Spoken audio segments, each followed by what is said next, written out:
اعوذ باللہ من الشیطان الرجیم بسم اللہ الرحمن الرحیم۔ السلام علیکم ناظرین، پچھلی ویڈیو میں ہم نے تاریخی حقائق اور خود شیعہ کتب کے حوالوں سے یہ ثابت کیا تھا کہ امام حسن عسکری کی وفات کے وقت کوئی اولاد موجود نہیں تھی، جس کی وجہ سے ان کی سگی والدہ اور بھائی جعفر کے درمیان وراثت تقسیم ہوئی۔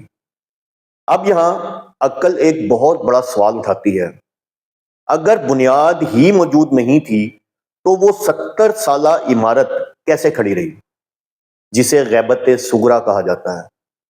وہ کون سے خطوط تھے جو مسلسل عوام میں تقسیم ہو رہے تھے؟ اس صورتحال کو سمجھنے کے لیے ذرا ایک مثال پر غور کریں۔ تصور کیجئے ایک ایسی عدالت کا جہاں جج کی کرسی خالی ہے، جج موجود ہی نہیں، لیکن اس کے دستخط شدہ فیصلے روزانہ باہر آ رہے ہیں۔ ایک ایسی سلطنت جہاں بادشاہ غائب ہے، لیکن اس کے مہر لگے ہوئے حکم نامے روزانہ عوام میں بانٹے جا رہے ہیں۔ تاریخ اسلام میں 70 سال کا ایک ایسا ہی پراسرار دور گزرا ہے کہ جس کو سن کے آپ کے ہوش اڑ جائیں گے کہ کیسے ایک غیر موجود ہستی کے نام پر یہ پورا نظام چلایا گیا۔ لوگوں کو بتایا گیا کہ امام ایک خفیہ غار یا کسی نامعلوم جگہ پر روپوش ہیں، لیکن حیرت انگیز طور پر ان کے خطوط، جنہیں توقیات کہا جاتا ہے، باقاعدگی سے نائبین کے ذریعے برآمد ہو رہے تھے۔ آج ہم ان خطوط کی حقیقت سے پردہ اٹھائیں گے۔ کیا یہ واقعی کسی معصوم امام کی تحریر تھی یا نائبین کے اپنے ذہن کی اختراع؟ آج ہم ان خطوط کے تضادات کو اس تفصیل سے بیان کریں گے کہ آپ انشاءاللہ خود پکار اٹھیں گے کہ آپ لوگوں کو اس طرح اندھیرے میں رکھا گیا۔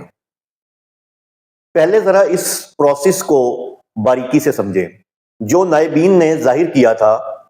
جب کسی کو کوئی مسئلہ درپیش ہوتا تو وہ نائب کے پاس جاتا، نائب کہتا اپنا سوال کاغذ پر لکھ کر دے دو، میں امام تک پہنچا دوں گا۔ اب ذرا غور کریں، وہ نائب اکیلا ایک کمرے میں جاتا، دروازہ بند ہوتا اور کچھ دیر یا چند دنوں بعد وہ باہر آتا اور کہتا کہ یہ دیکھو امام کا جواب آ گیا ہے۔ 70 سال میں ایک بار بھی، میں دوبارہ دہرا رہا ہوں، ایک بار بھی کسی تیسرے بندے نے امام کو وہ جواب لکھتے ہوئے نہیں دیکھا، یہاں تک کہ نائبین کے قریبی ساتھیوں نے بھی کبھی امام کی جھلک نہیں دیکھی۔ کیا یہ ممکن ہے کہ ایک امام جو پوری امت کی ہدایت کے لیے ہے، وہ صرف 4 مخصوص افراد کے بند کمروں تک محدود ہو جائے؟ یہ وہ پہلا نقطہ ہے جہاں سے شک کی بنیاد پڑتی ہے۔ آئیے اب پہلے بڑے تضاد کی تفصیل میں چلتے ہیں۔ امام حسن عسکری کے بھائی جعفر، جنہیں آپ کے علماء کذاب کہتے ہیں، کا معاملہ سمجھتے ہیں۔ جب جعفر نے وراثت کا مطالبہ کیا تو نائبین کے لیے وہ سب سے بڑا خطرہ بن گئے۔ کیوں؟ کیونکہ وہ گھر کے بھیدی تھے۔ یہ آپ کے سامنے آپ کی کتاب آ رہی ہے، کمال الدین و تمام النیمہ، مصنف ہیں شیخ صدوق، جلد 2 صفحہ 483۔ اس میں ایک خط ملتا ہے جہاں امام معاذ اللہ اپنے چچا کو کذاب اور گمراہ کہہ رہے ہیں۔ یہ آپ کے سامنے سند کے ساتھ اوریجنل عربی متن آ رہا ہے، میں آپ کو اس کا ترجمہ بتا دیتا ہوں۔ اور میرے چچا جعفر اور ان کی اولاد کا معاملہ ایسا ہی ہے جیسے حضرت یوسف علیہ السلام کے بھائیوں کا معاملہ تھا، یعنی انہیں پہلے گمراہ اور بعد میں توبہ کرنے والا دکھایا گیا، جبکہ دیگر جگہوں پر انہیں کذاب یعنی جھوٹا کہا گیا۔ لیکن اسی دور کی دوسری توقیات میں جب جعفر کا اثر و رسوخ بڑھا تو لہجہ بدل گیا۔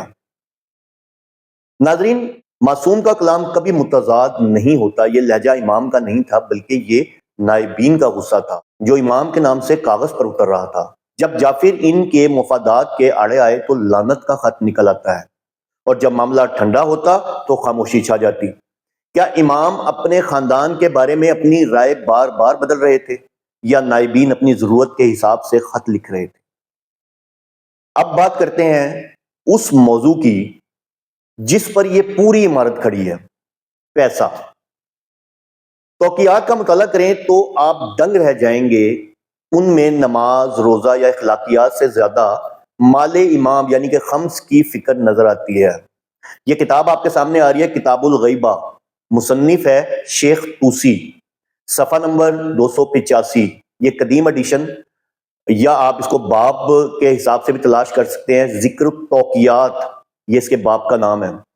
اس کی سند آ رہی ہے اور ساتھ اوریجنل عربی متن آ رہا ہے، میں آپ کو اس کا ترجمہ بتا دیتا ہوں۔ پس کسی کے لیے جائز نہیں کہ وہ دوسرے کے مال میں اس کی اجازت کے بغیر تصرف کرے، پس جس نے ہمارا مال ہماری اجازت یعنی کہ نائبین کے بغیر استعمال کیا، اس نے ویسا ہی کیا جو اس پر حرام تھا، اور جس نے ہمارے مال میں سے کچھ بھی کھایا، اس نے اپنے پیٹ میں آگ بھری۔ ناظرین، اس دور میں نائبین نے ایک ایسا خوف پھیلایا کہ اگر کسی نے خمس دینے میں دیر کی یا شک کیا تو فوراً امام کی غیظ و غضب کی توقیع جاری کر دی جاتی۔ ایک طرف کہا گیا کہ امام اتنے مجبور اور خوف زدہ ہیں کہ سامنے نہیں آ سکتے، لیکن دوسری طرف وہی امام اتنے با اثر ہیں کہ پوری دنیا سے آنے والے کروڑوں کا مال کا حساب کتاب ایک ایک درہم تک رکھ رہے ہیں۔ کیا یہ تضاد نہیں کہ امام کو جان کا خطرہ تو ہے مگر مال وصول کرنے میں کوئی خطرہ نہیں؟ یہ خطوط دراصل نائبین کی رسیدیں تھیں جو وہ عوام کو مطمئن کرنے کے لیے دیتے تھے۔ اب ذرا دل تھام کر سنیں، کیونکہ یہ وہ تضاد ہے جو اس پورے نظریے کی جڑیں کاٹ دیتا ہے۔ یہ آپ کے سامنے کتاب آ رہی ہے، کمال الدین و تمام النیمہ، مصنف ہیں شیخ صدوق، جلد ہے اس کی 2، صفحہ نمبر 516۔ چوتھے نائب علی بن محمد سمری کو مرنے سے 6 دن پہلے ایک خط ملتا ہے۔ یہ آپ کے سامنے سند پلس اوریجنل عربی متن آ رہا ہے۔ خبردار، جس نے سفیانی کے خروج اور آسمانی چیخ سے پہلے میرے مشاہدے یعنی کہ ملاقات کا دعویٰ کیا، وہ جھوٹا اور بہتان تراش ہے۔ یہ توقیع ان تمام معجزاتی قصوں کے خلاف ہے جو بعد کے شیعہ علماء نے اپنی کتابوں میں لکھے، جس میں امام نے صاف لکھ دیا جو میرے ظہور سے پہلے مجھے دیکھنے کا دعویٰ کرے وہ جھوٹا اور بہتان تراش ہے۔ اب تماشا دیکھیں، آپ کی کتابیں ایسے قصوں سے بھری پڑی ہیں جہاں بڑے بڑے علماء جیسے علامہ حلی یا مقدس اردبیلی کے بارے میں دعویٰ کیا گیا کہ وہ امام سے ملے، ان سے مسائل پوچھے، بلکہ امام نے ان کی دعوت بھی کھائی۔ تو یہاں ایک سوال پیدا ہوتا ہے اور بہت بڑا سوال ہے کہ اگر امام کی اپنی توقیع یعنی کہ خط سچا ہے یعنی کہ سچی ہے، تو یہ سارے بڑے بڑے علماء جھوٹے اور بہتان تراش ثابت ہوتے ہیں، اور اگر یہ علماء سچے ہیں تو پھر وہ آخری خط یعنی کہ توقیع جعلی تھی۔ دونوں صورتوں میں یہ عقیدہ تضاد کا شکار ہے۔ نائبین نے یہ خط اس لیے لکھا تھا تاکہ ان کے بعد کوئی اور دکان نہ کھول سکے، لیکن بعد کے لوگوں نے اپنی دکانیں چمکانے کے لیے امام سے ملاقاتوں کے نئے قصے گھڑ لیے۔ ناظرین، آج ہم نے ان خطوط کی وہ حقیقت بیان کی ہے جو منبروں سے نہیں بتائی جاتی۔ ہم نے دیکھا کہ خطوط ہمیشہ نائبین کی مرضی کے مطابق نکلے۔ خطوط کا بڑا مقصد صرف مال خمس کا تحفظ تھا۔ خطوط کے اندر ایسے تضادات ہیں جو ایک معصوم کی طرف منسوب نہیں کیے جا سکتے۔ میرا چیلنج ہے، اگر کوئی محقق ان تضادات کا کوئی منطقی جواب دے سکتا ہے تو سامنے آئے۔ آپ کے اپنے علماء طوسی اور صدوق کی کتابیں ان تضادات سے بھری پڑی ہیں۔ یہ خطوط امام کی طرف سے نہیں تھے، بلکہ یہ اس 70 سالہ پروجیکٹ کو چلانے کا ایندھن تھا۔ اگلی ویڈیو میں انشاءاللہ ہم ان توقیات کی سند اور ہینڈ رائٹنگ کے دعووں پر بات کریں گے کہ کیا واقعی امام کی لکھائی ایک جیسی تھی یا ہر نائب کے دور میں فونٹ بدل جاتا تھا۔ سچ کڑوا ہے لیکن اسے قبول کرنا ہی نجات ہے۔ والسلام، آپ کا بھائی سید خرم سلیم جعفری۔